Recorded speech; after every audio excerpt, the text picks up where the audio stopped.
Le feu ne progresse plus. Pourtant, il est toujours là, invisible par endroits, caché sous les cendres ou dans les racines. En colonne de 5 ou 6, les pompiers progressent lentement le long de la lisière. Sur leur dos, près de 30 litres d'eau. À chaque pas, ils scrutent le sol. La moindre fumée, la moindre chaleur. On voit que c'est encore chaud. Quand on gratte, on voit qu'il y a encore quelques braises et c'est clairement ça qui est dangereux et qui va faire repartir le feu, notamment dans ce feuillage, dans les feuilles qui sont à côté. Et après, vous voyez bien que si ça remonte, c'est un enfer, ça repart et on repart pour du travail. Allez, on y va.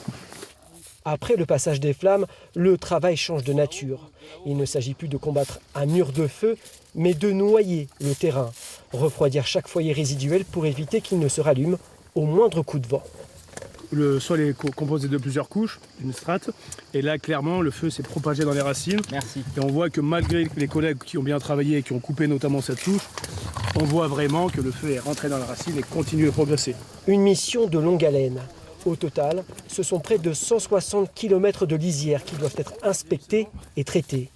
Un travail minutieux, presque millimétré, qui demande autant de vigilance que d'endurance. Il y a encore de la ressource, il y a encore de la réserve, le mental tient. Donc au niveau de mon centre de secours, il n'y a aucun souci. Depuis plusieurs jours, les relèves se succèdent sans interruption. Malgré la fatigue, près d'1 millier de soldats du feu restent mobilisés pour sécuriser définitivement le massif, protéger les habitations et éviter toute reprise.